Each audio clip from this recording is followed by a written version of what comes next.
Hi, Sophie! Hi, Sin. Hi, everyone. And welcome to the Snack Covenant, episode 251. Today we're doing our third Elden Ring trailer analysis. Specifically, we're talking about the second official Elden Ring analysis.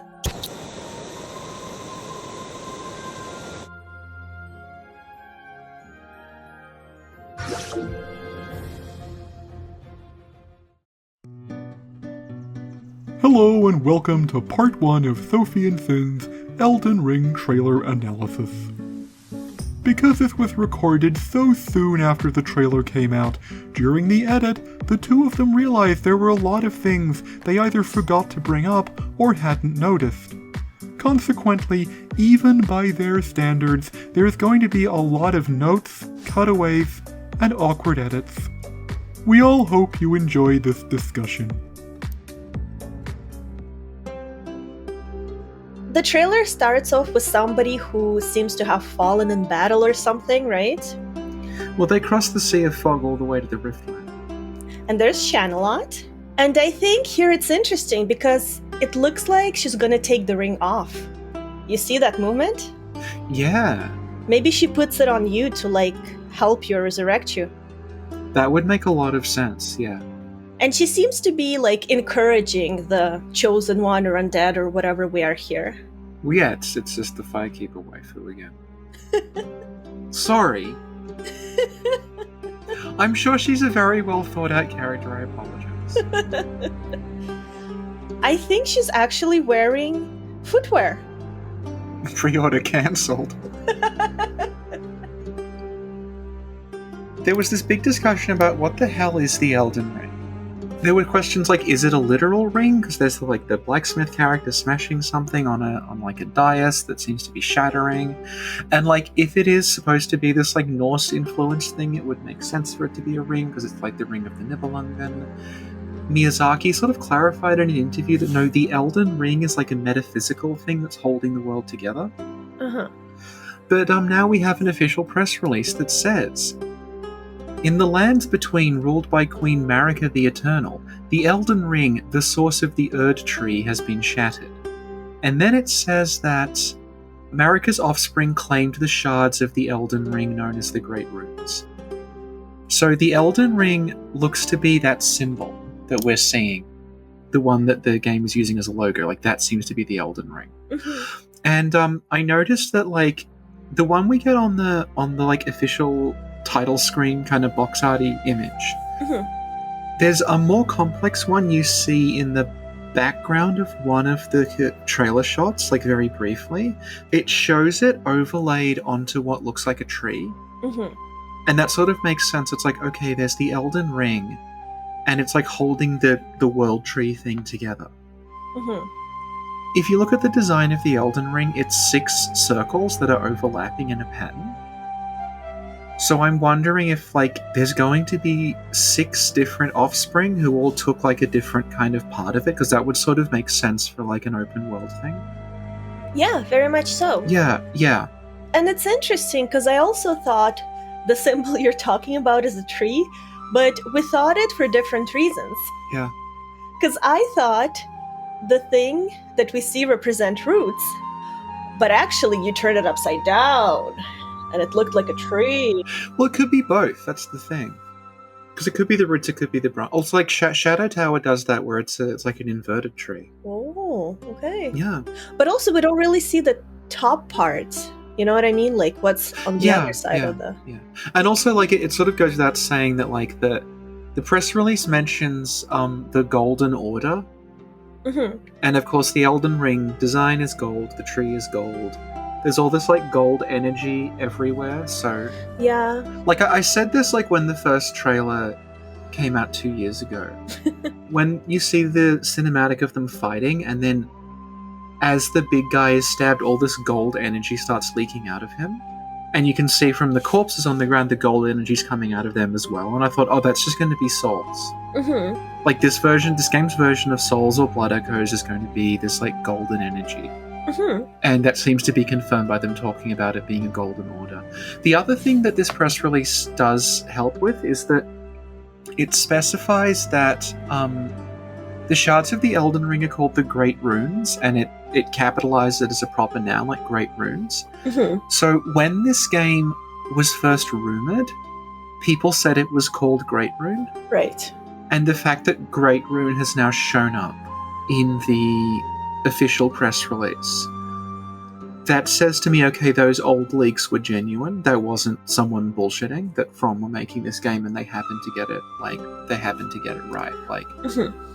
So the other things they said about it being like very Norse mythology influenced and it being about like the offspring of various gods and everything, that seems to be like what it actually is. Mm-hmm. Yeah. And speaking of gold, the giant tree we see everywhere is pretty golden looking. Yeah, and I think this does confirm, as far as I can tell, there is just one tree. It's the Erd Tree. Yeah. Because before we weren't sure if there were a bunch of different trees, because we kept seeing the big sort of like oak trees in the background that were clearly mystical and glowing. I think it's fair to say now from what, like, there's a screenshot that basically just shows you this. Mm-hmm. The Erd Tree is in the middle and there's all these little bridges leading away from it. That suggests to me that the Erd Tree is the middle of the map. Mm-hmm. And everything comes off that. If there are 6, then that works out well, because you can very easily divide the thing into 6, like a pizza, into like six slices, essentially. The Elden pizza has been eaten. I wonder who that was, Sin. Uh-oh. Firstly, I apologize. Secondly, I'm very hungry. That impression of me is there amazing. was a pandemic on. I could not go out. I understand if you are mad.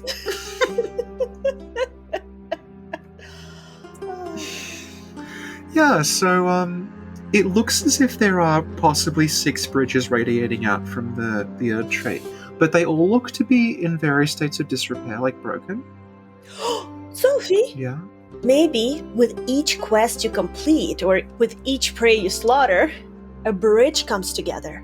Ooh, yeah. Mm-hmm. I think it's probably that, like, it's like the big bridge in Dark Souls 3, where it's like, this is supposed to go somewhere, but for purposes of it being a, like, adventure game, you mostly are underneath the bridge. No, Sophie, the bridge will go somewhere this time. No, I mean, like, it clearly does go somewhere. There's clearly a castle at the end, but it's broken. So I suspect what's going to happen is it's like, oh, this used to connect directly to the castle, but you'll have to go down. The bridge would be good for orienting you, actually, because you could be like, okay, the bridge is going that way, so I have to go that way. And I have to get to the castle by some circuitous route. Okay, but Sophie, Yes. you know how they showed off a horse in this trailer? Mm-hmm. And it's like a Highland cow. Yeah, and Yeah. did you see how high it jumped? Yeah. And have you seen the movie Speed? Oh, I can see where this is going. So maybe the horse can just like speed up and jump super far from one bridge to the next? Do you think the difficulty is going to be that if the horse slows down, it explodes?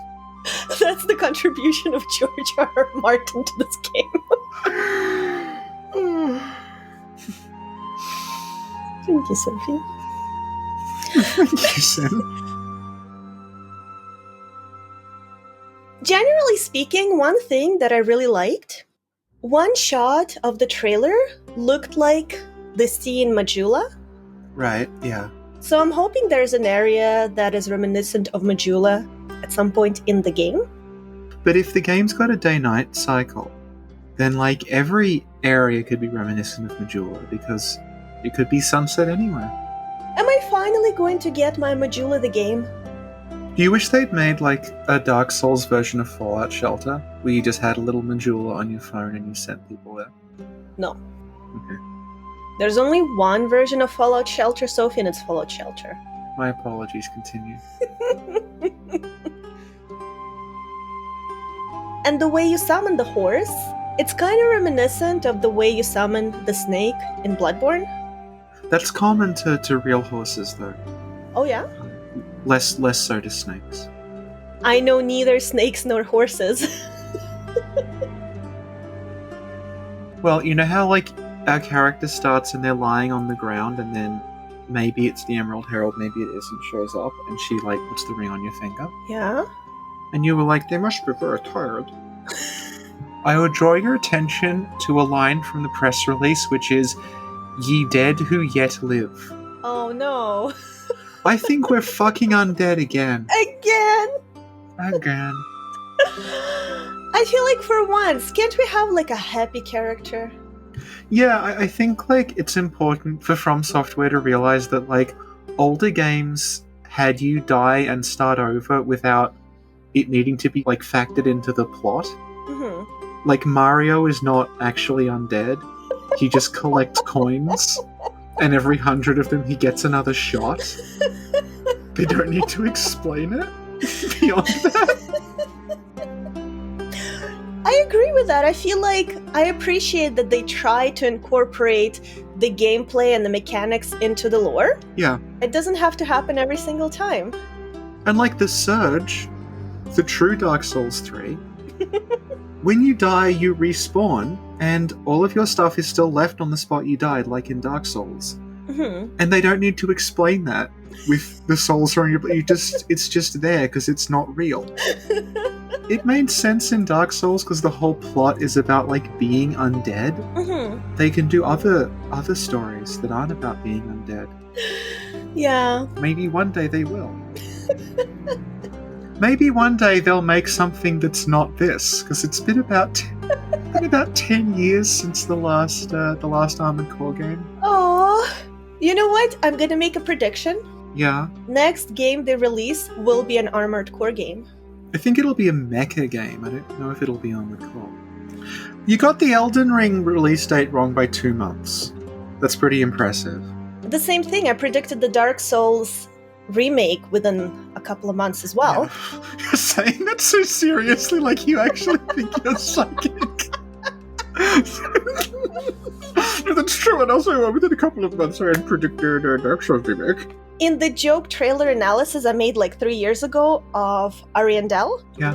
I predicted which character was Ariandel. Yeah. Mark my words, Sophie, I guarantee it, you will get your game. Thank you. You're welcome. Oh, actually, this leads into something I wanted to talk about, which is that there is, in one of the images, there's a sort of transparent banner. Did you see that? Bruce Banner?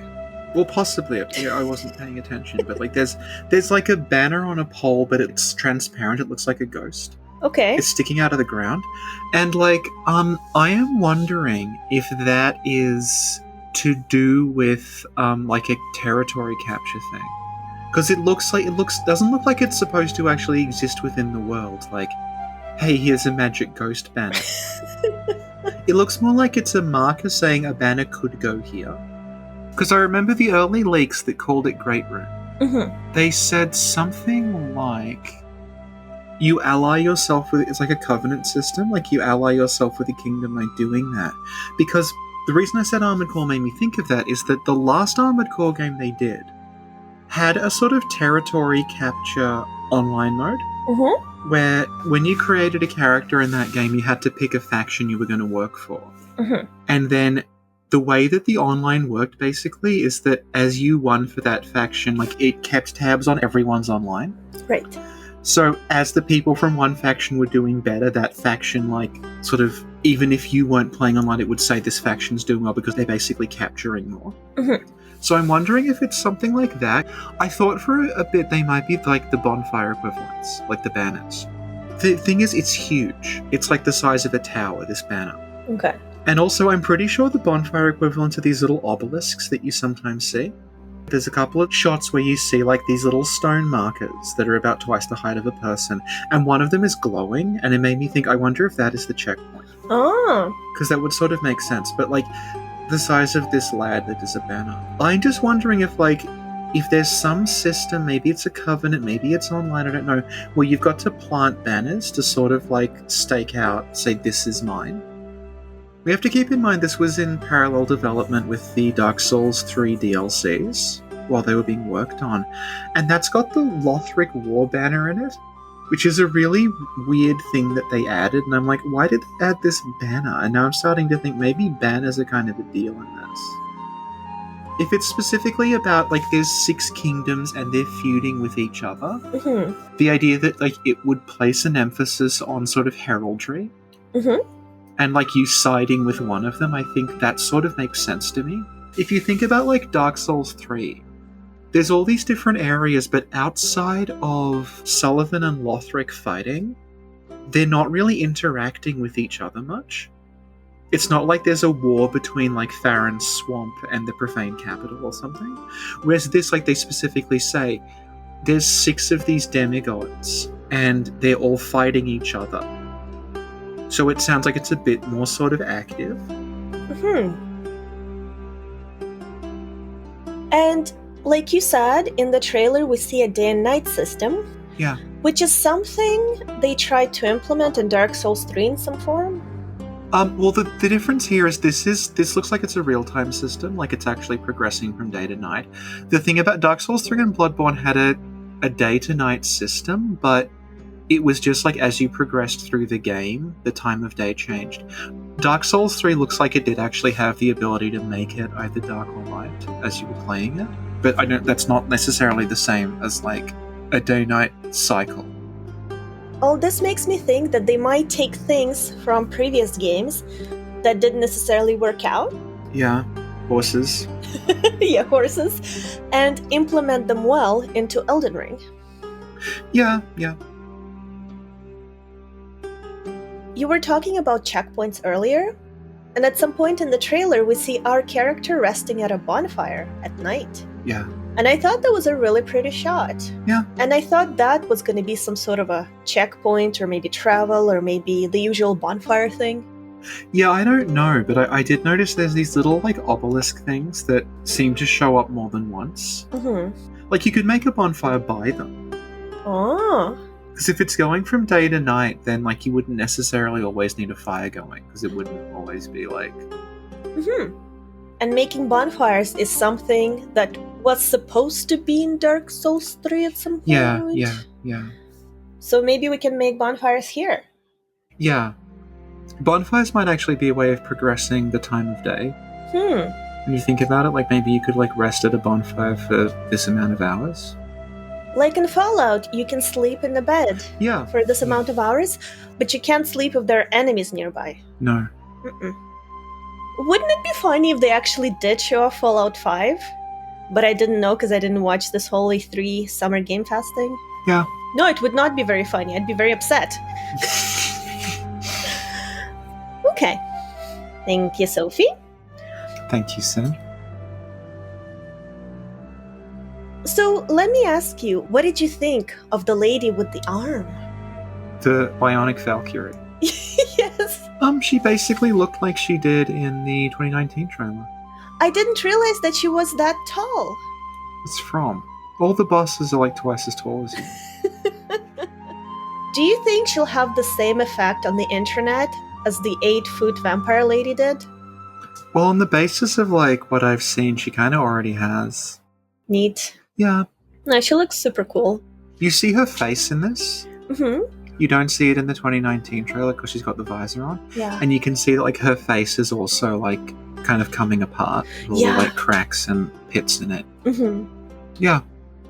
I guess the interesting thing is it confirms that, like, the stuff that happens in that cinematic, those characters seem to still be around, like, as a boss kind of deal. The way she puts on her arm, for some reason it makes me think like she's just going about her business, she lives a peaceful life, just chilling with her plants and her trees, and then you show up, and she's like, okay, well, I'm gonna put on this arm and kick your ass because you're disturbing me right now. Is this because you're thinking of the Winter Soldier? Have you seen WandaVision? No. It's so good. I cried so much in the end. It's amazing. Good, yeah. Speaking of which, I was very excited to see the Tesseract in the trailer. Oh ho ho! So you know how Bloodborne has a Lovecraftian twist? Uh-oh. Do you think the presence of the Tesseract shows that this will have a sci-fi twist? This is weird, but we don't usually associate, like, cubes with fantasy. A cube is something that's very, like, sci-fi. Yeah. Especially a glowing cube. And they did have superhero landings in the trailer. I remember at least one. And you can ride a goat like Thor.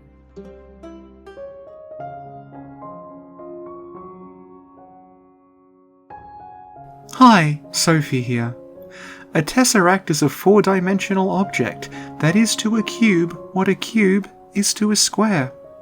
Marvel Comics understood this distinction when they named one of their cube-shaped plot devices the Cosmic Cube. But this name was deemed too silly for the Marvel Cinematic Universe, who believed it would detract from the dignity of Thanos, and instead decided to call it the Tesseract. It has a thing inside. Back to the podcast. You know that scene where we see the tree that's glowing with the circles that you referenced earlier? Yeah? It kind of reminds me of the Void from Dishonored because everything is like in the stasis and it's flowing or whatever.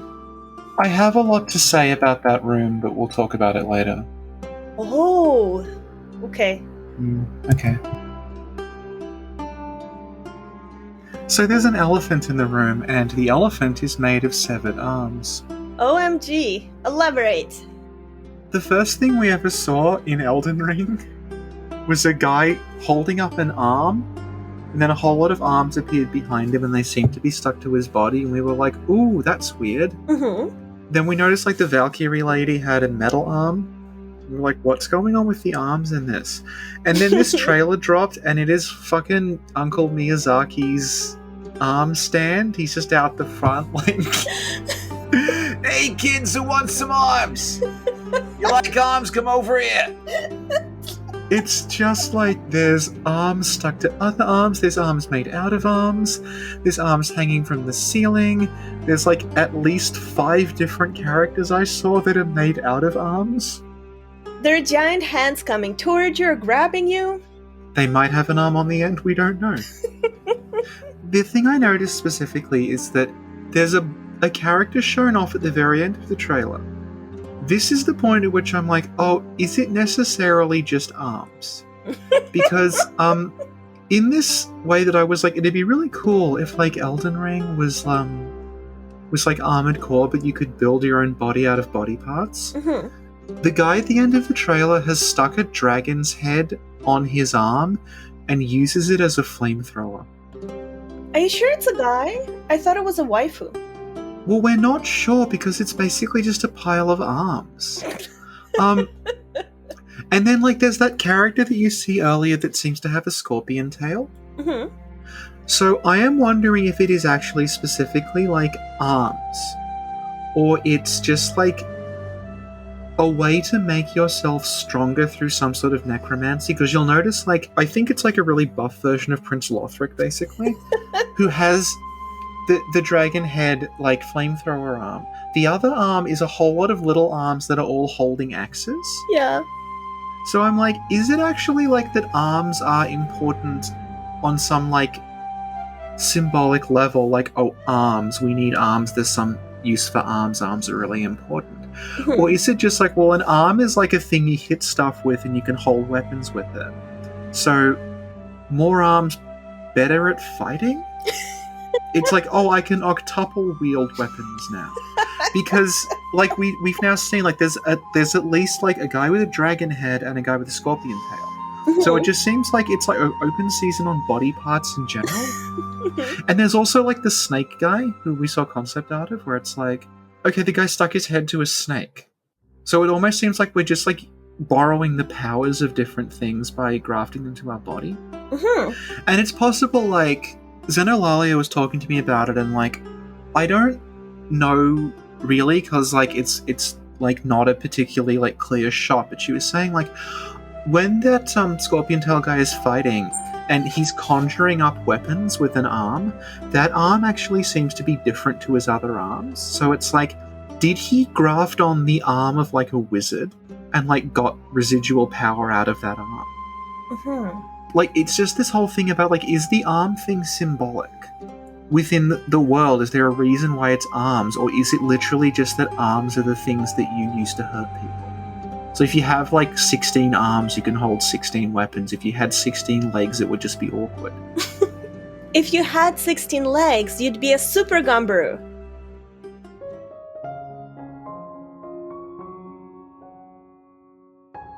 Hi, Sophie here. Did you know that the Elden Ring press release explicitly mentions that you'll encounter fearsome creatures? If you can't wait until January 21st, 2022 to encounter a fearsome creature, why not listen to Sin and I's podcast on fearsome critters?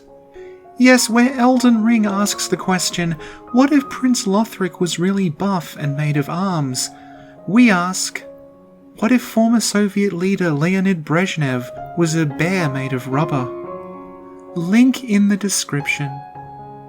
Back to the podcast. Also, I think the buff Prince Lothric guy has legs that are made of arms. His whole torso seems to be all of these arms knotted together. It looks...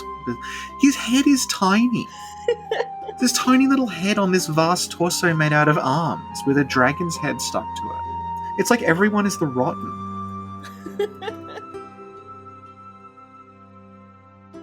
And also there was the giant. You see, it looks like a one-armed version of Yorm. The old hero giant? Yeah, but they've got one arm as well. And I'm like... Oh. Because it always seems to be like the right arm that's missing, like the right arm of the Valkyrie lady's missing. But then there's this second thing going on, which is like the Valkyrie lady, who is, I guess, our like test case for all of this. Her body is cracking up. Mm-hmm.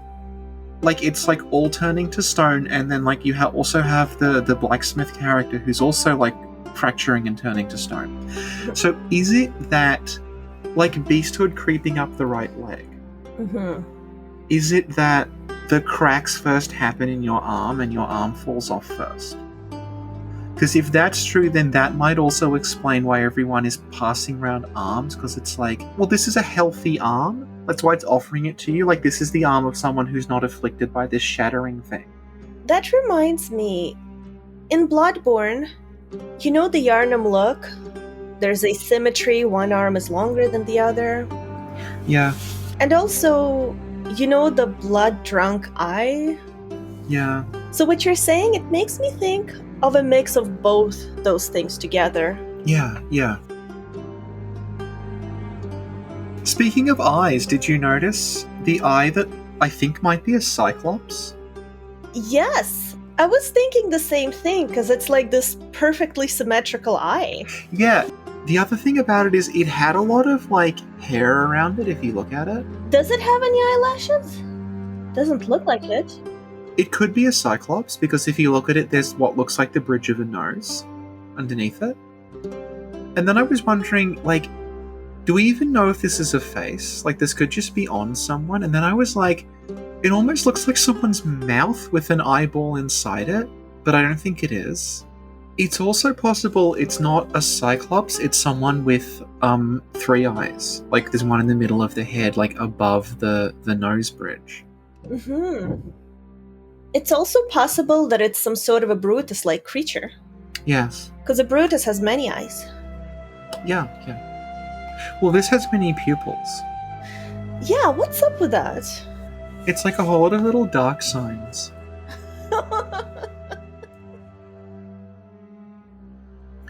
So, like, this might come up when we talk about Celtic mythology, which we inevitably will. Mm-hmm. But there is a Celtic creature called Baelor, who's a giant with one eye that kills you if he looks at you. Mm-hmm. And I'm wondering if, like, is that what this is? Are they doing, like, a Baelor sort of thing, where it's like there's, like, someone's power is that they have, like, a magic eye that kills you, but it's mostly closed? Because we have a lot of, like, there's a lot of, people said it was Norse, and I guess it is, but there's so many, like, Celtic-looking designs, like these sort of knots and swirls and things. So I'm wondering if, like, are they going straight up for, like, some sort of Cyclops thing? Mm-hmm. Because the only other Cyclops I can think of in the series, other than Volta, is the hippo trolls from Dark Souls 2. Right, yeah. One thing that I really liked in the trailer the first time I saw it, because I wasn't even sure what is that. You know when there's this giant head? I love that. It just goes straight at you. You're like, Yeah, it's what? got it's got wheels on the back. Yeah. Yeah. There's also there's characters who dress in giant bearded man headdresses. Mm-hmm. It doesn't quite look the same, but I'm wondering if they're masks of the same person. Interesting. Because that sort of would work aesthetically if you've got the guys who wear the big bearded man masks are defended by a giant bearded man war machine. Mm-hmm. And there's also that on the ground you see it looks like a cross between a bearded man and a squid as a design. Yes. Yeah. Yeah, but it's we don't know if the fact that there's 3 weird effigies of bearded man means that they're all the same bearded man, or there's just it's just very common in this world. Yeah, that's true. Because I remember one of the rumors that cropped up around Great Rune is that we talked about this with Mordecai, but Game of Thrones, one of the things they do in that is that characters will have unique physical traits that mark them out as belonging to a bloodline. Mm-hmm. So the obvious one in the TV show, I'm talking to someone who hasn't read them, but I haven't even watched the show, but I know who this is, Daenerys, with the very long platinum white hair that looks completely it's not a hair color you would see on it's not a natural hair color basically. I know that that marks her out specifically as belonging to a certain bloodline, and this seems to have a big emphasis on bloodlines from what I've read. And an example I was told about was long thick red hair, which the Valkyrie lady has and the giant man has. They're very long, this big shock of thick red hair. So I'm wondering if as stupid as it sounds, if that sort of forked beard thing is one of those traits. Mm-hmm. There's a character and all of their descendants are marked by having these very thick beards, because that would be a thing. That would be neat. Yeah. The first time I saw this, I thought it was a fire-breathing Cthulhu running towards you or something. Yeah. So I hope that we get something that is an epic version of this, a boss that's an epic version of this chariot or whatever this is. It's just Tower of Latria with flamethrowers. Do you want to know something? What? In my notes, I have rolling head / Tower of Latria arrow thrower. Aww. Yeah. Twinsies. And it kind of makes me think of the Dark Souls 2 chariot a little bit. Not exactly, but just because it is something that just rolls around and messes with you. Yeah, that's the definition of a chariot. It rolls around and messes with you? Yeah. And later on there's a character that we see who has wings, but the wings are surrounded by the golden energy that seems to be associated with these gods and everything. So I'm wondering again if is it that the children of that specific deity is having wings their thing, and that's why it's gold? Mm-hmm. Is the gold stuff going to be that's what makes that particular kind of faction or kingdom unique, is whatever they have that's got the gold aura around it? Mm-hmm. Because the wings don't actually look natural. It looks like it's creating the wings to fly backwards. Yeah. Which again, that's, you can see that working as oh, you can just get this power because it's not overpowering you. It's not actually letting your character fly. It's giving you I guess it'd be the old hunter's bone or something, something that lets you just move faster. And we had an angel storyline in Dark Souls 3. Yeah, they grew wings that were not normal. They weren't born with wings. Mm-hmm. Yeah. So I hope if they do have some sort of angel storyline, that it's a bit more developed than what we got in Dark Souls 3. How could it be less developed? Oh, shit! That was just someone saw an angel and you wouldn't be interested. I know what you care about. You care about Slave Knight Gale. Buckle up, it's about paint now. Thank you, Sophie. Thank you, Sin. That's quite alright. So there's a couple of things that seem to have come over via Sekiro. Mm-hmm. The first one is that you seem to have a jump button. Mm-hmm. Obviously, like, the games all had the ability to jump, but it was not a dedicated jump button, it was double tapping It's run. the weirdest jump in the world. But, like, all it meant was, like, you were just, like, clearing gaps with it. It wasn't, like, a jump, like, but when it gets to Sekiro, Sekiro, you are just scaling walls by jumping up them. You're jumping over, you can jump on people in Sekiro. It was pretty revolutionary, because in the other Souls games, you can't even, like, walk a slightly too high a step. But actually, I was playing Dark Souls 2 last night, and there is, like, a wall that is up to my knee, and there's treasure on the other side, and the character just will not go through it. But she will drop from the room above and hurt herself in order to get there. That's hollowing. So, in this trailer, there's a lot of shots of the character jumping. So are you saying that during combat, we can jump around? Jump around, jump around. Get out your seat and jump around, jump around.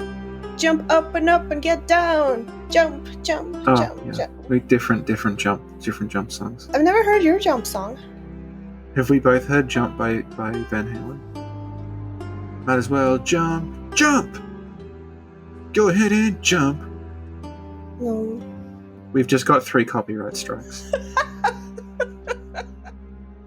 The other thing is stealth. They're doing, like, the stealth animation from Sekiro. They're sort of, like, crouch walking very slowly, and that's followed by a backstab. So it seems like those... I don't think the actual, like, L1 rhythm parry thing's back, but it looks like those two things have come across, and they sort of... And also, both those things make way more sense if it's open world. The ability to, like, sneak around and the ability to, like, traverse vertical spaces. Yeah. Right, yeah. Speaking of vertical spaces, we see a really long ladder in the trailer. We do. Does it mean that your favorite character is making a comeback? Yes, it does. This place is flipping mental. You idiot! Yeah, idiot. You know, Laddersmith Gilligan has more dialogue than any other character in Dark Souls 2, and no one cares about him.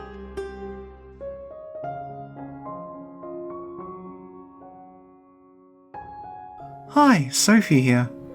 Sin and I were just talking about my favourite Dark Souls 2 character, Laddersmith Gilligan. Gilligan is a deep, complex and mysterious character who I'm worried I just can't do justice to. But it's okay, because I brought a friend. The light and the dark and the light. It is this contradiction that drives man. But what of up and down? Laddersmith Gilligan left his homeland of wherever Lenigrast also comes from to seek answers in the forsaken kingdom of Dranglake. His search for knowledge takes him to Earthen Peak, a tower with a lift that goes so far up it appears to deposit you lower down than where you left. But the lift will not give up its secrets, and Gilligan, his soul racked with torment, goes to Majula to sit near a big hole. His mind fractured by existential despair, Gilligan can now only build ladders that go down. In exchange for souls, Gilligan will allow the bearer of the curse to safely traverse a pit they could also safely traverse in a number of other ways not involving a ladder, but will not build a ladder over the waist-high heap of rubble that cuts off literally half the game. Overcome with despair, Gilligan travels to the profaned capital that is somehow beneath Irithyll. There, he finally dies, but not before finally constructing a ladder that goes up to a bonfire. His final, parting gift to the Ashen One.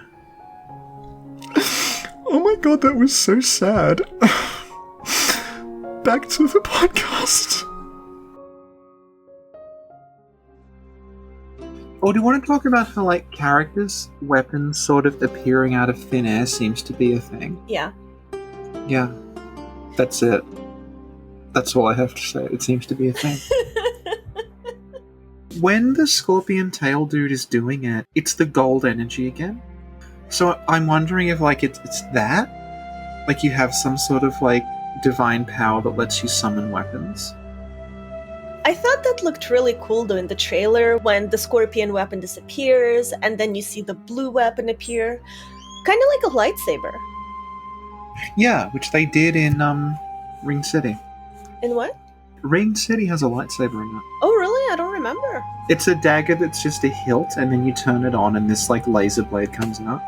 Oh my god, did Ring City just get good? No.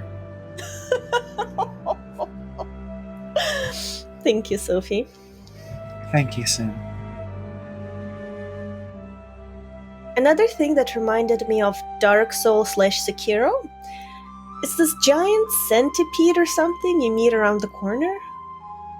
Oh, that's another arm person, isn't it? Just a bunch of people stuck together into an arm man. Yeah. Bunch of kids wearing a trench coat. Another interesting thing in the trailer is the glowing elk. Yes. It did remind me a little bit of the forest god from Princess Mononoke. Mm-hmm. And also just, like, in general, like, elks and stags make me think of Celtic stuff. Right. Yeah, so, I mean, everyone's been saying it's Norse mythology influenced, but what I've seen does look very Celtic, rather than Nordic. Yeah. I really hope that one day From makes a game that I could do deep commentary on. A Slavic one. No. One inspired by 80s and 90s action movies. You'll have to play Broforce. What's that? It's like a, little, like, shoot-'em-up game where everyone's based on, like, a different 80s or 90s action movie character. Oh my god, I'm so going to. That's amazing. Do it. We're a Broforce channel now. Okay. Did you know that the character of John Rambro is based on... It's based on Arnold Schwarzenegger.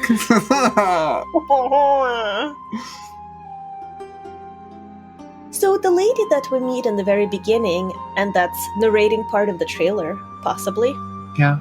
she really does remind me of Shanalot a lot. Shanalot a lot. Shanalot a lot. Shanalot a lot. Is that a new Snack.net character?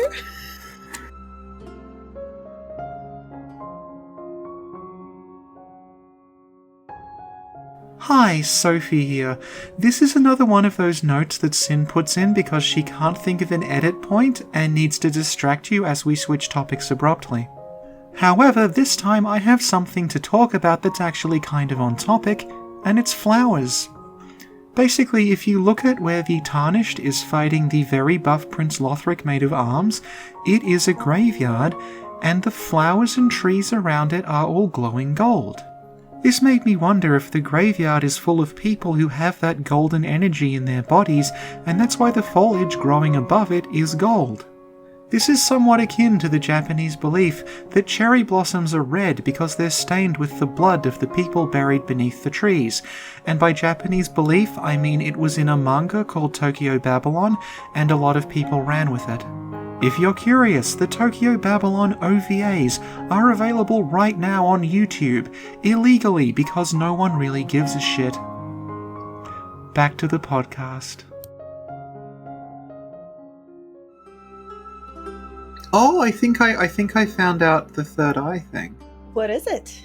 You were mentioning the ladder, right? Go back to the ladder screenshot. Yeah, there's the face on the ground. Yeah, but look at the top of the face. There's like an indentation there. Oh, at the very top! Yeah, there's like an indentation in the head. That might be with the third eye. I think you might be right. Yeah. Amazing! Discoveries, live! Yeah. And if you look lower, it looks like some tentacles are coming out of the... Yeah, well they might also be roots if it's this whole, like, the Erd Tree thing. Does this person look anything like the chariot? Well, that's what I was thinking, like, it doesn't exactly look like that, but the idea of, like, people who are characterized or like defined by an ancestor or a trait that involves having like an extremely thick forked beard, I can sort of see that working as like a mythical thing. So it seems like some characters or some interpretations are thick beards and some are thinner beards. Yeah. Do you think those people are fighting with each other? They're fighting over the beards. Yes. It's just a bunch of guys who want to do like beard hair care, but they're worried it makes them look gay, so they have to make it into like a war.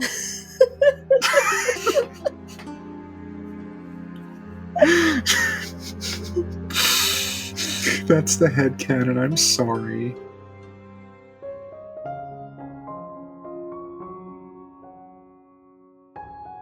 Hi, Sophie here with an actual comment rather than a weird distraction. I know, I'm sorry. Something that Sin and I keep bringing up in this discussion is that people say Elden Ring is very Norse influenced, which it kind of is with the big tree and the ring and everything, but it looks also very, very Celtic influenced if you look at like the designs on the robes and things like that. One of the big deal monsters in Celtic mythology is a three-eyed giant called Balor. His third eye kills you, but in order to use it he has to open it, and it's also his weak point, making him an ideal video game boss. The reason we're bringing this up is that the weird flame-spewing metal bearded head thing doesn't seem to have three eyes, but it does have something in the middle of its forehead which might open up to reveal a third eye, or just be an effigy of someone who keeps their third eye covered. Regardless of what happens, I'm just gonna say, arrows. Back to the podcast. Yesterday you and I were talking when we watched this trailer. I can't remember why, but we decided that RuPaul is going to be the last boss. So we were talking about like Miyazaki having other collaborators, and I suggested Hot Wheels. That really like ominous, like a new world created by Hidetaka Miyazaki and Hot Wheels registered trademark. That's because Autumn wants to make a game called Castles. Oh, that's beautiful. Yeah, and then it inevitably came back to RuPaul because it always does. Yeah. And you suggested RuPaul, but then the second phase is RuPaul's Dark Side, RudePaul. Oh. Yeah. Sophie, but now I'm going to suggest 3 phases. So the first phase is RuPaul. Right. The second phase is RuPaul when she's just super glamorous and amazing with a beautiful wig and a beautiful gown. Right. And then the secret boss, if you eat all the third chords, you get RudePaul, Yeah. who descends from the moon.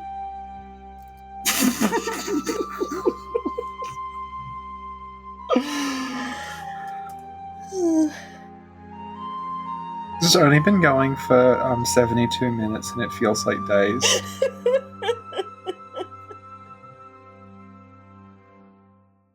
But before we go on to the detailed analysis, there's one more thing we have to discuss. The pots! The pots! The pots.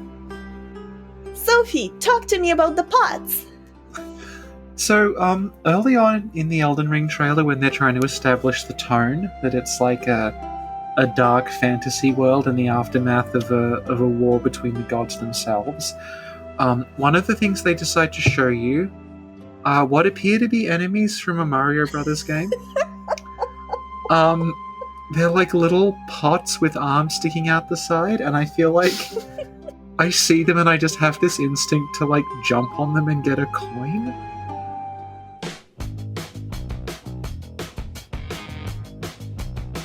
Hi, Sin here.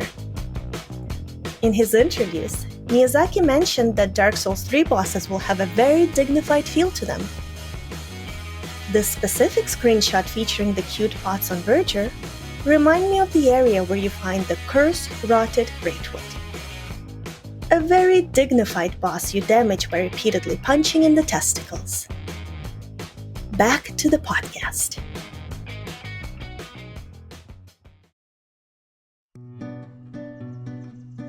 thank you so much for listening to Part 1 of the Elden Ring discussion. We now begin Part 2, in which Sophie and Sin discuss how the areas and characters in the trailer may be connected by looking at a bunch of stills in a GIMP file. We all hope you enjoy it.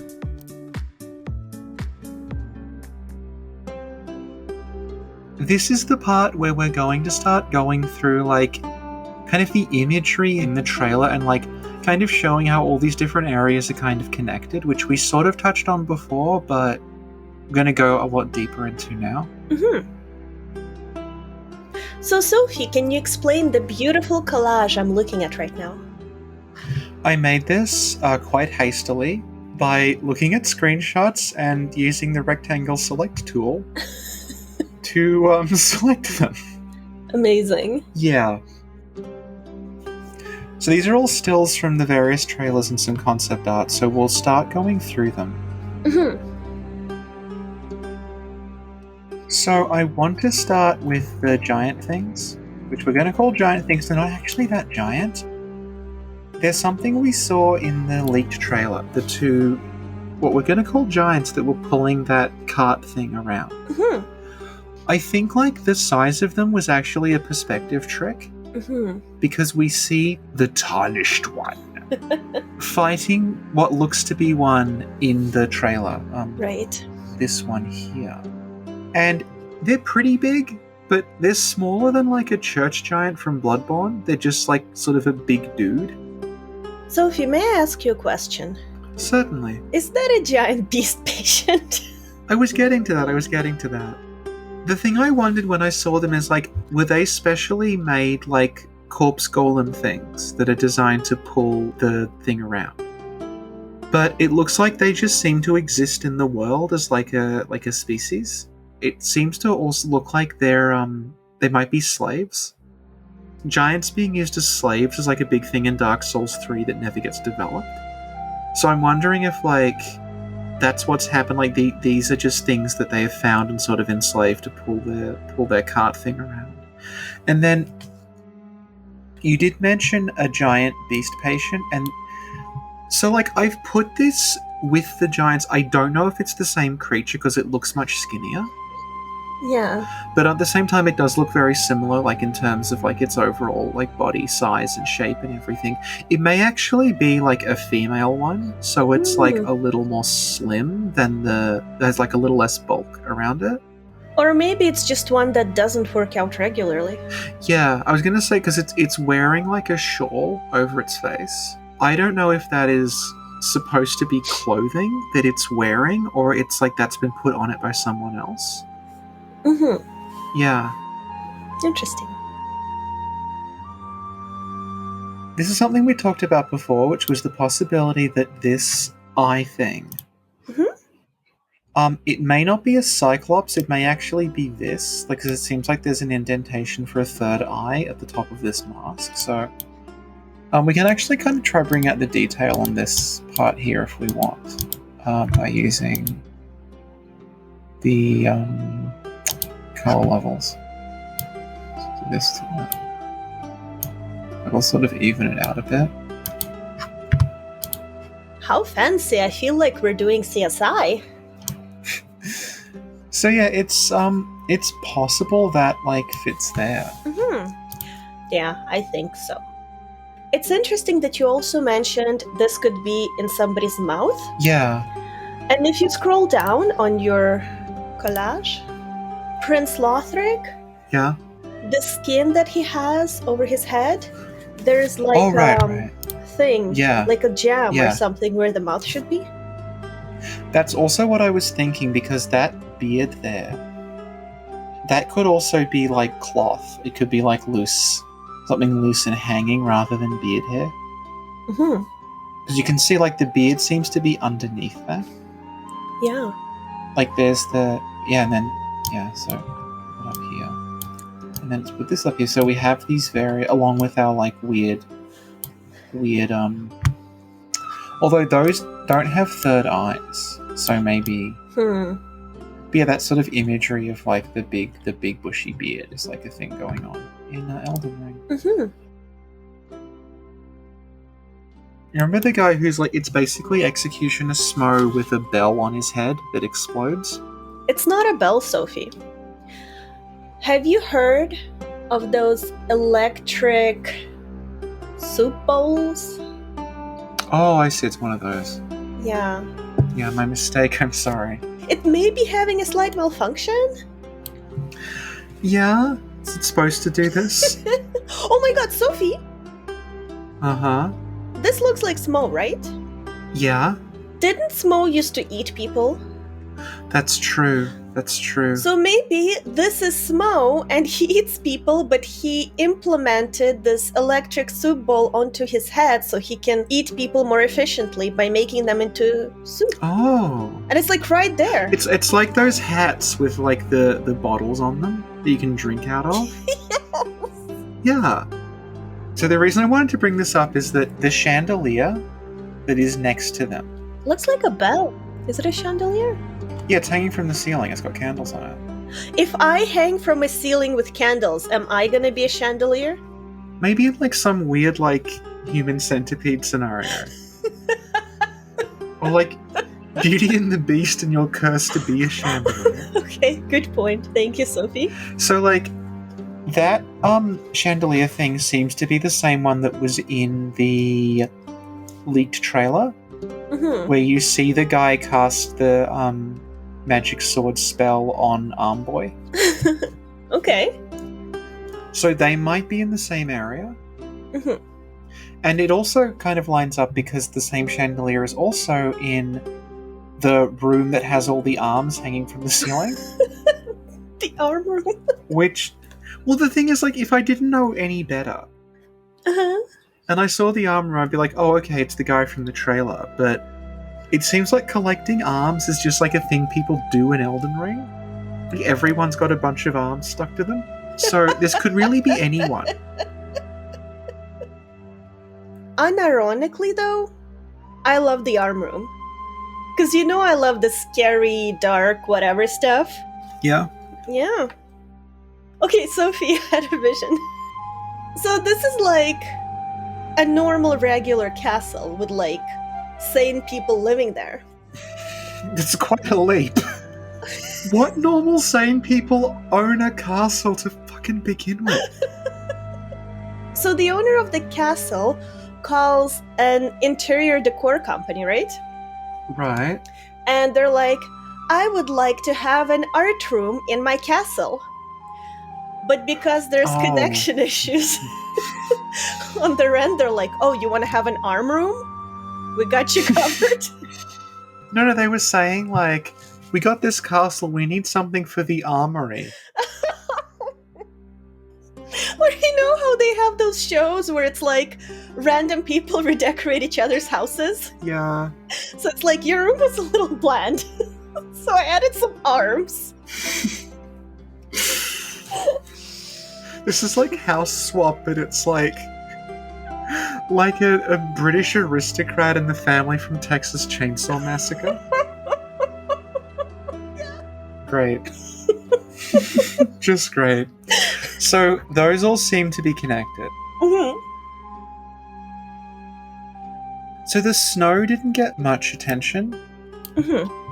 There's one shot of the snow and it's where you see the giant hand that has, I think, 7 fingers on it that I can see, maybe more. That is in the snow and you can see it's like, it looks like it's snowing because it's really high up, basically, which makes sense. Yeah. You can see it's really high up because the top of the Erd Tree is like basically level with where you are. That makes sense. It's like the snow area is just like you go up high. It's not like Irithyll where you're just somewhere, or Canehurst where it's like there's just a snow area in the game, which I think is like, yeah, they thought about it. Yeah, that's cool. I don't know if this is just artifacting, but like this really looks like a skull to me. This like face here. Oh, I see. Oh my god, I did not notice this before, but you're absolutely right. Yeah. But it looks like bodies are turning to stone and like fracturing and breaking. I wonder if that actually is a skull. And I'm now wondering if like, is that the hand of the person whose skull that was? Oh. Like, has their body turned to stone but the hand is still crawling around? It could be 2 hands together. It could be, yeah. The best part about this is, like, do you know Otstava? What's that? Otstava's a, like, Dark Souls 2 streamer who, like, constantly makes fun of everything. And one of the things he did about Dark Souls 3 is, like, Miyazaki has a hand fetish. Because he's like, everyone says it's feet, but look at Dark Souls 3. It's got giant hands, hand monsters, soul of a hand. And, I think he's on the money. It's true. So, that's the snowy area. You can see what I think that area is from a distance. I'll just zoom in on it, because in the leaked trailer, there's this very distinct, it sort of looks like a bowl with a bridge leading to it where the snowy area is. Mm-hmm. And then if you look up near the Erd Tree, you can see the same bowl, and there's like a little like cliff next to it. And that about matches like the height of the Erd Tree relative to where the hand is. Is that bowl a Lord Vessel equivalent? It might very well be. Mm-hmm. So I'd say like where the hand is now is like that little cliff there on the basis of this. And like where the trailer, like that, like where it said franchise and people started to freak out, that would be like kind of down like a little bit further along that mountain range. So I guess you'd go up there, and Mm-hmm. maybe the hand is what's stopping you getting to that bowl. Who can say? Neat.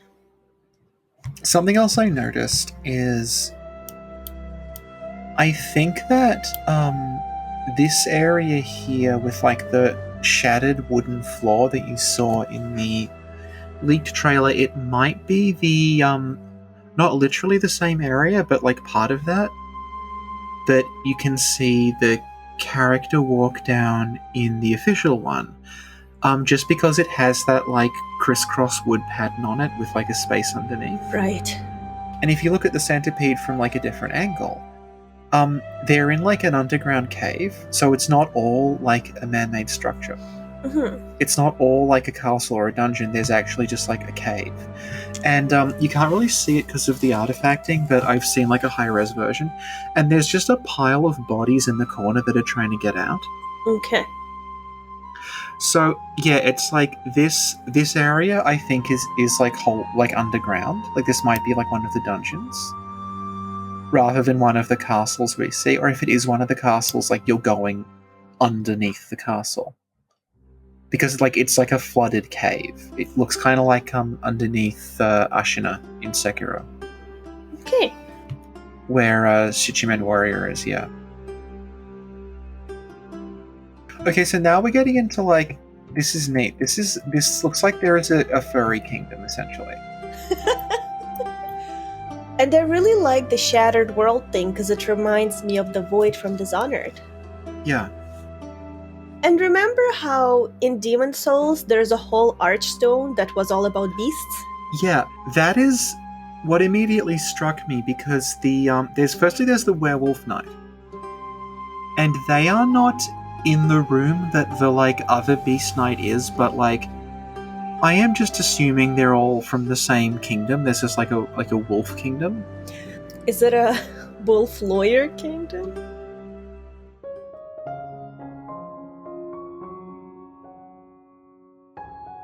Hi, Sophie here. Did you know that the broken archstone in Demon Souls used to lead to its own level? It was partially completed before being cut from the game, in what I can only assume is a deliberate move from the master Miyazaki, because everything in these games is exactly as planned from the beginning, and if you ever suggest that maybe some of the things in the game might be a little confused or unfinished because they ran out of time or money or something went wrong, then just... Sorry.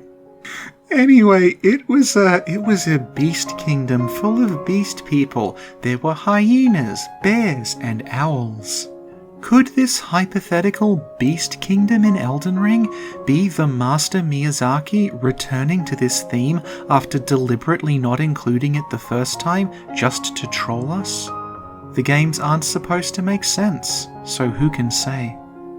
If so, the kingdom may have its own werewolf lawyers, like the one Sin and I discussed in a podcast around about the time we realised that we could go completely off topic for hours and no one really cared.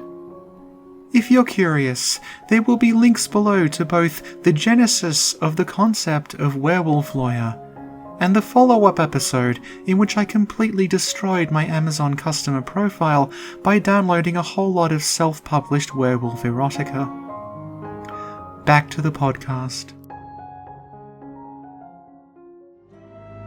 It's like some character surrounded by wolves. I'm assuming like, oh okay, that's like, this is like a wolf kingdom. That's what this is. And you can also see, very interestingly, if you look in the sky, where it's all shattered, there are dragons. I saw that and it reminded me of Dark Souls 2. Dragonary, yeah. I haven't gotten there in game yet. We'll get there together, it's fine. Aww. I got myself to your soul memory range. Did you also do a Mary Kondo run?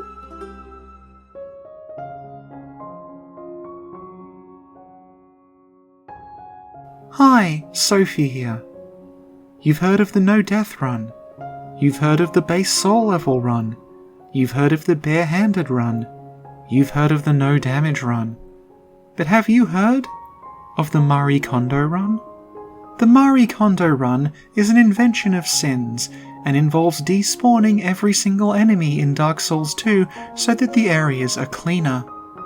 This resulted in Sin having a soul memory of over 300,000 by the time she reached No Man's Wharf, making co-op essentially impossible. However, by starting a new character and, this is key, beating the bosses, I have managed to achieve a soul memory in the same range as her, and we will commence co-oping the Marie Kondo run soon.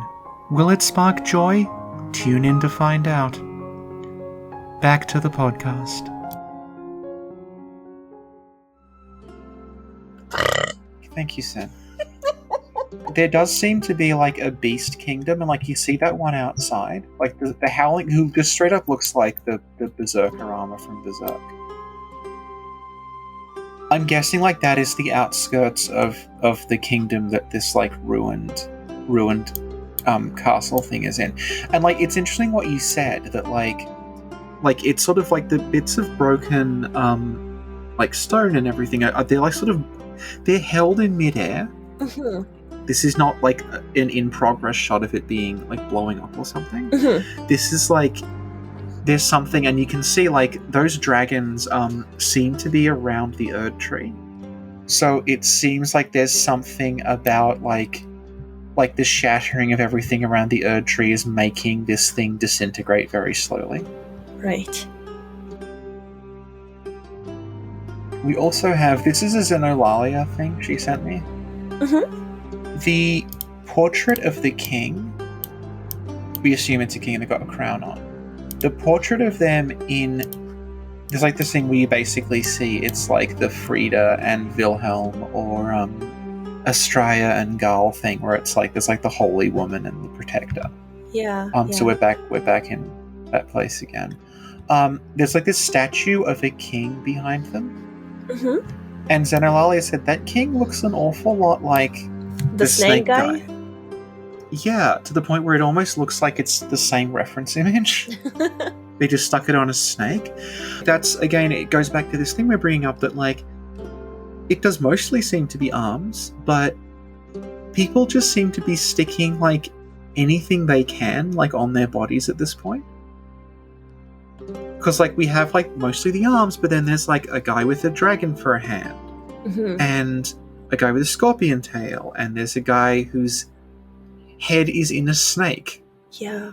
Like in Soul Reaver, where, like, all the Sons of Cain start out as, like, normal-looking people, and then over time they sort of mutate into these monsters. It almost seems like that. They're not monsters, they're vampires.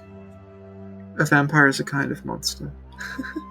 But I think you're thinking of what they mutated into, like, hundreds or whatever years after Raziel's death. Yeah, that's what I mean. But, like, it makes me wonder about the exact timeline, because, like I was saying, the Bionic Valkyrie lady, she seems to be basically as we left her from that FMV sequence. But then, like, you have what seems to be someone who went from being, like, a normal-looking person to being a hideous snake hybrid thing. Well, he's not hideous. I actually quite like his clothes. The color combination is very cheerful. That was a consideration when they were designing him. So, like, that sort of interests me. Like, is that FMV sequence, is that, like, ancient history, and just she hasn't changed much? Or, but also, like, you see the sky in you see the sky burning and everything in that. That seems like it was actually quite recent. So this implies, like, there's quite a lot of history in it that, like, we're going to learn about, as opposed to... We're just working on the assumption that, like, that FMV scene is the intro. Yeah. Because all the games work like that, basically. So yeah, I am wondering if, like, that... Because they tend not to have, like, pre-rendered cutscenes during them. Unless this is the first time they do it. Well, they might. But, like, it does imply that, like, wow, a lot of shit seems to have happened, like, before that. I guess maybe this is, like, the lead-up to this, like, Shattering War, and then we have... Yeah, so... Sometimes a man is a snake. This here is just something I noticed, like, you see this building, and this, like... There's a sort of, like, line where it's like that building, it kind of looks like the Duke's Archives, and then there's, like, a ravine behind it. On the other side of the ravine is a tree, and then what looks like a sort of wrecked, another building that looks like it's in a state of disrepair. Mm-hmm. And there's, like, a misty forest below, and you see that from a bunch of different, like, vantage points in the trailer. And I wonder also if that misty forest is where the Wolf Knight is, because it does look quite similar. I mean, there's probably going to be more than one forest in this open world game, but I'm wondering if, like, is this connected to that Beast Kingdom that we keep seeing bits and pieces of? From what I noticed, it's basically two different kingdoms I saw a lot of. We haven't got to the second one yet. There was, like, the Beast Kingdom, and then there's one I'm just going to call, like, the Lion Kingdom, because I can't come up with a better name for it. So, like, when the leaked stuff was being discussed, one of the things they talked about was a volcano. No one had seen it, but there were references to, like, there's a map, and on the map is a volcano. It says, like, volcano. It's, like, labeled. And I think this sort of, like, smoking crater thing is probably the volcano. Oh. Because, I mean, like, we're used to thinking of a volcano as, like, a very tall mountain with lava at the top, but, like, this is, like, a caldera or something. And then we also have this dragon that appears to be being fought inside that area. Mm-hmm. This is what I mean about banners being a thing, because that tree motif is the motif used by another kingdom in the game. So that's one of their banners, but it's not in their kingdom from what I can tell. They've actually planted it there. So it's almost like they are advancing on this other place. And the tree is also here. You can just make it out. You can see, like, it's the same, like, tree design. Mm-hmm. I can understand a lot of places using tree motifs if trees are so important, because Erd Tree and everything, but, like the banner is a tree, there's a tree there, and then up here, where the very buff Lothric is, there is also a tree. Mm-hmm. So it almost seems, unless that is used by everyone, it might actually be the symbol of, like, this specific kingdom. Right. One thing that, like, you can't see because of the artifacting in this clip, but, like, the characters shown in this portrait here, basically, like, this is a very, very buff man. There's his arm. And, like, there's his other arm, and, like, there's his body, and his legs are, like, here. And he's got this, like, big cloak like that. What I'm getting at is, like, I know that because there's a piece of concept art that was floating around. People said it was Elden Ring, and no one was sure for a while, and it's literally this picture. So that concept art that we've seen, like, it was real because it's literally in the game. The actual, like, kind of like they did with Anor Londo in Dark Souls 1, where like there's just the paintings up are just the concept art because may as well use it. Yeah. So now we come to like what I think is the most significant of the kingdoms, which is this place that we saw in the leaked trailer. And it's the place where the scorpion-tailed man attacks you. And he sort of jumps down. It's also like, it's notable that the scorpion-tailed guy, he almost looks like he has a sort of beast-like physique. Like he's got very sort of long feet and like a lot of hair on him. So basically he jumps down, you can tell because it has these very distinct towers. Like this very distinct design for the towers. Once you sort of start looking for that design, it's kind of like most of the trailer actually seems to be there. Like it's this place at the very start, and then it's where the scorpion person seems to be guarding it, like they jump down outside, and then like you can also see it here. Like you actually get this nice sort of unbroken vista of it, going from like the Erd Tree to the right. Along that bridge actually leads you right there, and you can again tell it's the same place because it has that very distinct looking, like those two towers there, I guess like the entryway. Right. So like that, and like that, they're all, as far as I can tell, the same place. They also seem to use a lion symbol because their banners have this lion on them. And then the very buff Lothric, when they hammer their hammer into the ground, it has the same lion on it. Like it's the same design. Okay. I always assumed that these were the same person, but I actually think it's two very buff Lothrics. Like the first one, they have a hammer in their hand that they slam down into the ground. This guy has the dragon for a hand. So, like, unless he's holding the hammer with the dragon, it looks like these actually might be, like, two different people, possibly two different, like a king and a prince or something, because the dragon hand one looks a little younger. Could it be the same person, but in different times that you meet them? Yeah, but I don't know if it has time skips in it. It may even be like the arm stuff is actually all localized in one kingdom. And for all we know, that is actually a third one. So there's possibly three different, like, I made myself into an arm golem people in the one kingdom. Maybe that's what everybody looks like in that kingdom. Yeah. Yeah, there's other stuff I just couldn't place. Like the Irithyll looking city, it looks so little like anything else that I don't know where it could be from what we've seen. There's a place with spires. See, now I am now thinking, having just said that, it's possible like that is you see this like watery place with similar looking spires, and I don't want to like say, oh, spires, ergo this, because like spires are just an architectural thing. They're not like, you haven't got a monopoly on spires. But I don't know if they're the same or not. But like it sort of looks like that. I see what you mean. Yeah. So do you think like, is this actually the time of day, or is there just like an aura around this place that makes it this way? I don't know. Because also like gold is like the color of the gods. We keep being shown like gold, gold, gold. This is blue, which is like kind of the opposite of gold.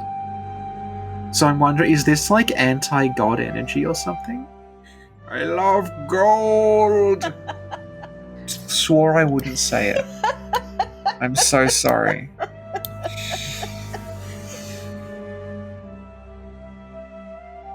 So I think like the takeaway from this is like the game seems to be huge, but most of what we've seen seems to actually be like kind of closely connected in a sense. This Beast Kingdom, that seems to be connected to the forest, which is like visible from a bunch of other places, and there's a tower in that forest that kind of looks like the Duke's Archives, and then like about literally like half the trailer seems to be in this kingdom of like, what if Prince Lothric was extremely buff and made of arms? Seems to be like a big part of that. And then the Smo exploding head man seems to be connected to the arm offering guy from the E3 trailer. So there's stuff in that internal trailer that we do not see in this at all. Mm-hmm. Like the sort of strange water wheel contraption or whatever that is, like a big dial, that's not in there. Mm-hmm. Some of it was, like the rafter walk I think is in there, Arm Boy is in there, Scorpion Guy is in there, but like the other thing that's obviously missing is the Onmyoji, the guy who makes the moon appear. Mm-hmm. Yeah. Like they're just straight up not in this. Mm-hmm. And again, I'm wondering, like, let's go back to like repeating things. There's like, are these connected? Because it's like the same sort of like blue coloring, like water. The spires might be the spires from the watery place here. So like you can sort of start to knit together like is this there? Because that's also kind of bluish, but then that might be time of day. Mm-hmm.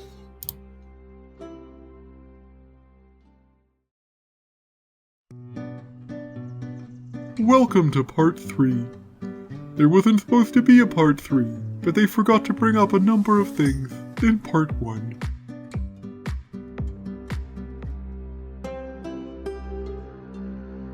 And this trailer has a lot of information. There are a lot of moments that seem to reference previous Souls games. Entire panels from Berserk. So I don't think we can go through like every single little thing. Yeah. But there's a couple more things we can talk about. One of the things we saw in the trailer was a giant 3-fingered hand picking up the character. And the character has no clothes on. Yeah, so that made me think like that perhaps this is something toward the beginning where the hand is like breaking us out of prison, asylum, whatever. Yeah, like I'm fairly sure like it looks like we probably do die and then the lady in the cloak resurrects us with the ring. Mm-hmm. And of course that whole thing is very reminiscent of Amygdala picking you up and transporting you somewhere else. Man is picking you up and transporting you somewhere else. Mm-hmm. Another thing is there's a very short like sequence of the player character kneeling in front of someone who has a mask on. And I wonder if they're kneeling to level up, if they're joining a covenant, or if they're like, this is Patches and he gave you some poisoned pie and you ate it and now you're like, oh no. You brought up an interesting point about leveling up actually. Because, do you think Elden Ring's gonna have fast travel? I don't know, because on the one hand, it probably should, but on the other, you have a horse that literally flies above mountains. That's what I mean, the fact that it's open world and you have a horse that can fucking jump up a mountain. Yeah. It may be like, you can fast travel after you've like completed a kingdom, like you get a warp point or something. Mm-hmm. But the reason I'm bringing that up is like, if that's true, then I'm assuming the leveling up would have to happen at checkpoints, because you couldn't keep going back to the like hub every... Is there even going to be a hub? If you had to go all the way back to see an NPC to level up every single time you wanted to level up, that would be like really fucking annoying. Mm-hmm. Do you think leveling up is going to be at the checkpoints like Dark Souls 1? I don't know, maybe leveling up is gonna be like on screen, like in some games where it's just in the menu. Yeah. I don't know. Maybe. At some point, it looks like someone is caressing a dragon or a tree. Oh, that's before like the guy with the dragon arm shows up. Is that his dragon arm? No, it's the other side of him. It may even be like that's the dragon he killed to get the dragon arm. Okay. Also, at some point in the trailer, we see an enemy that's surrounded by this red aura. Well, they look like they have roots growing all over them.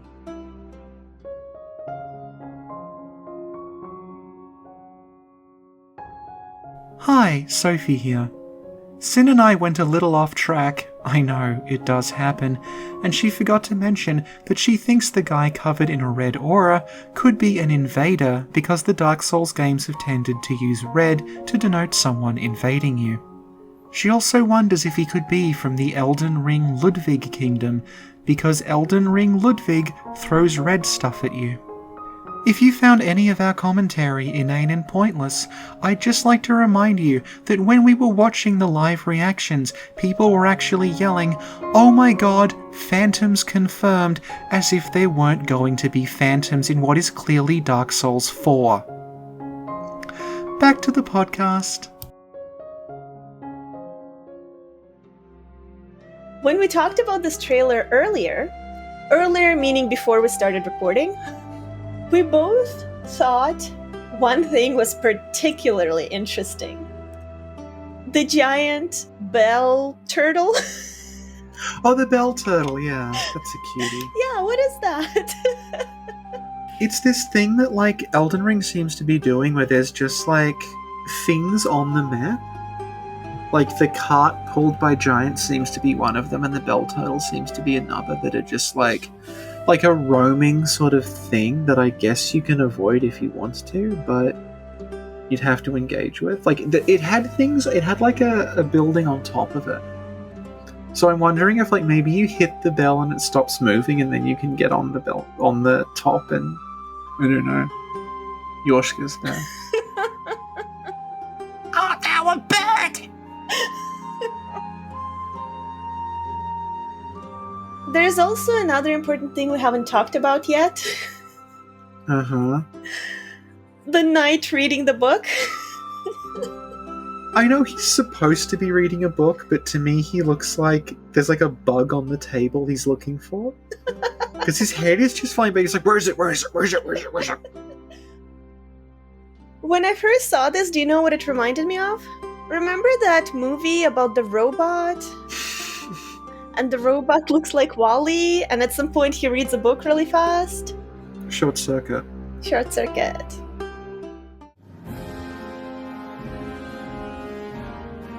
Sophie, do the outro. That was the Snack Covenant episode 251. The big 250,000. Our analysis of the Elden Ring trailer. If you want more great Elden Ring content, hit that subscribe button and ring that bell. Oh my god, Sophie! What if the giant turtle with a bell? Oh, it's the notification. Thank you, Sophie. Thank you, Sin. Thank you everyone for listening, and see y'all next time! Bye! Bye!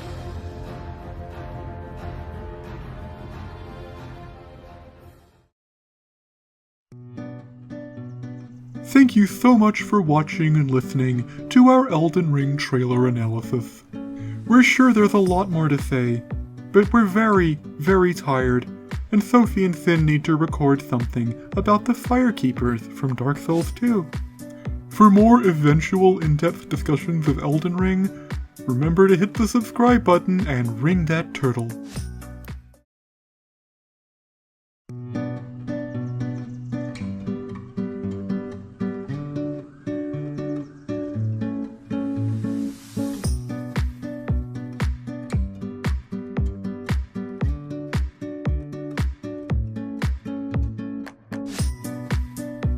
The Tarnished will soon return.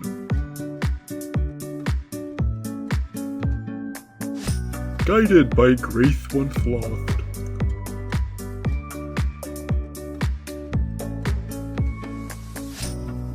The Golden Order is broken to its core.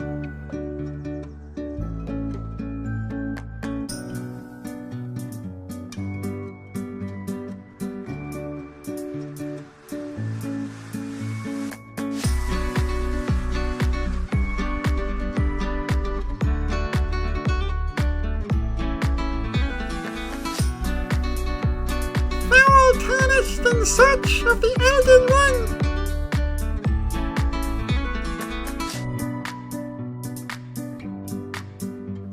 Emboldened by the flame of ambition,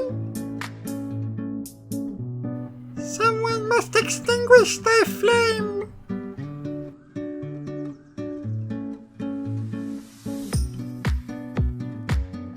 They will fight and they will die in an unending curse.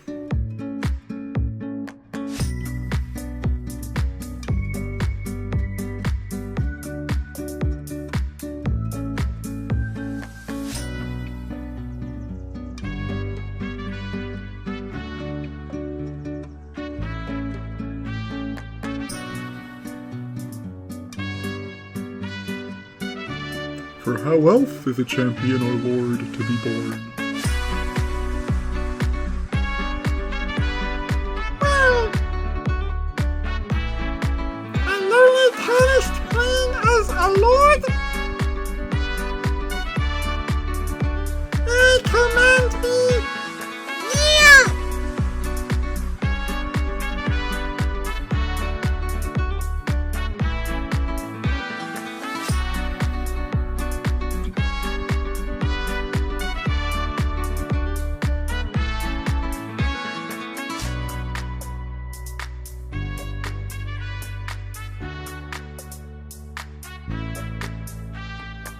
Brandish the Elden Ring.